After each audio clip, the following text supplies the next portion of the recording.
ও ভালো কথা, এবার না তোর পরীক্ষা হলো, পরীক্ষার রেজাল্ট কি? পরীক্ষার রেজাল্ট আব্বা আসলে এবার পরীক্ষায় ফেল করছি।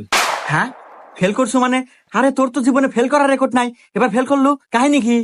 আসলে আব্বা আমি একটা মেয়ের প্রেমে পড়ছি, আর পড়াশোনায় মন বসতেছে না। কি? তোমাকে এত টাকা পয়সা খরচ করে আমি লেখাপড়া করাতেছি, আর তুমি প্রেম মারাতে চাও? হন, তোকে ভালোরে কয় দিতেছি, ওইসব মাথার থেকে সব বাদ দিয়া ভালোরে পড়াশোনা কর। না আব্বা, আমি আর পড়াশোনা করলাম না, আমি ওই মেয়ে ভালোবাসি, তুমি আমাকে ওই মেয়ে হাতে বিয়ে দাও। কি?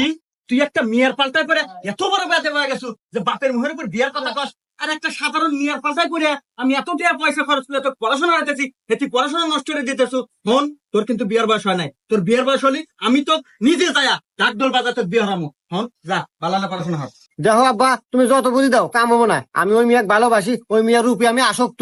তুমি যদি বিয়ে না দাও আমি নিজে দেবো, নিজে দেবো। দেখ তো হুমন্দির সালের কথার সাইজ কি। এই তুই যা পারিস অনেক গা, যা। আচ্ছা ঠিক আছে।